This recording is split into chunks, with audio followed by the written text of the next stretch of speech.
Olá a todos, bem-vindos à primeira aula de introdução a circuitos lógicos digitais.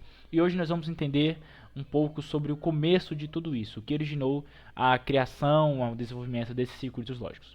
Primeiro a gente tem que entender o que é um computador. Um computador é um dispositivo capaz de realizar cálculos e tomar decisões lógicas em velocidade bilhões de vezes mais rápidas do que os seres humanos. Computadores processam dados, ou seja, informações, seguindo instruções. Esses conjuntos de instruções são chamados de programas de computador, que por sua vez são chamados de softwares, né? Os programas integrados aos computadores.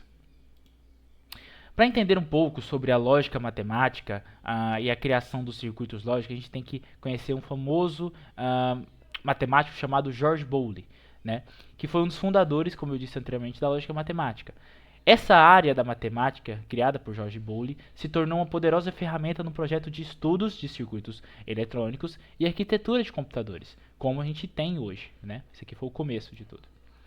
No século XIX, o matemático inglês Charles Babbage criou uma máquina analítica. A gente pode considerar essa máquina analítica como, de a grosso modo, né, como um dos primeiros computadores, já que ela trabalhava com memória e programas. Através dessa invenção, alguns estudiosos consideraram o pai da informática. Né? George Bowley foi o pai da lógica matemática e o pai da informática foi o Charles Babbage. E aqui vai um adendo muito importante, né? Uma menção honrosa a Ada Lovelace, que colaborou com Babbage e foi a primeira programadora criando subrrotinas, laços e condicionais dentro dessa máquina analítica de informações. E a gente parte para a primeira geração de computadores, né? Que foi a ENIAC.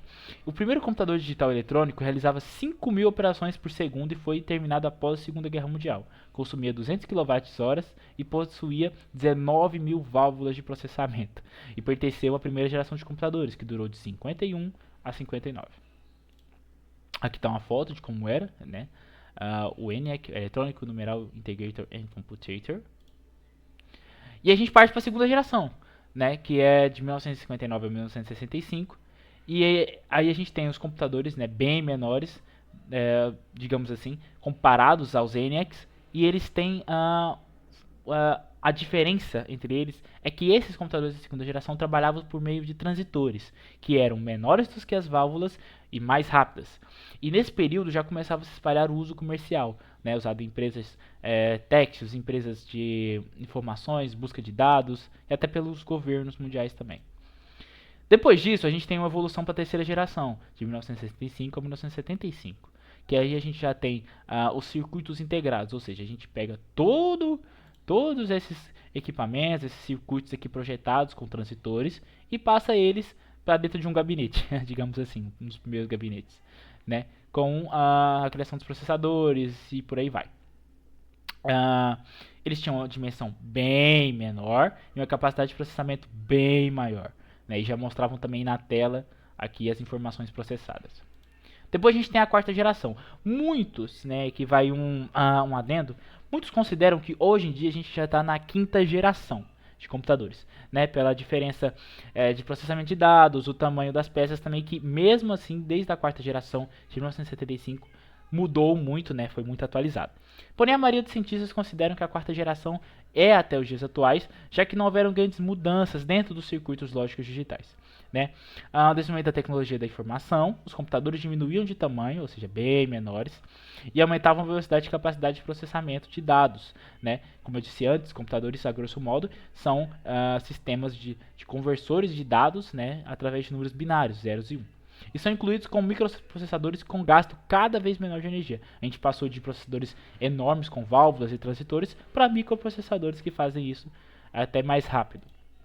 E a gente tem a divisão, né, de um computador, que é o hardware, que a gente pode chamar grosso modo de parte física do computador, onde os componentes físicos dos computadores estão integrados dentro dessa subcondição, ou seja, gabinete, processador, placa de vídeo e por aí vai. Por exemplo, placa-mãe, né? E o software, que é a parte lógica do computador, associada aos circuitos lógicos, os programas a serem executados em um computador. Beleza? E aí, para a gente finalizar essa primeira introdução, a gente tem que entender também o que é a linguagem nativa do computador, que é uma linguagem codificada numericamente, ou seja, ela pega de forma binária, né? Ela pega os decimais que o usuário informa ao computador, transforma esses valores em zeros e 1, ou seja, valores verdadeiros ou falsos dentro da álgebra booleana, né? E agrupa esses valores em bytes, que são 8 bits dentro de uma mesma palavra, dentro de um mesmo processamento. Letras e símbolos são representados por números, ou seja, para o computador, as letras e os símbolos são números, zeros e uns, mas eles convertem isso através de codificadores e decodificadores dentro de um computador, que a gente vai aprender mais para frente, para poder informar para o usuário na tela, né, a linguagem representada. Como eu disse aqui, a linguagem é baseada na álgebra booleana ou na álgebra de Boolean ou álgebra booleana. Então foi isso, galera. Muito obrigado e fiquem atentos às próximas aulas.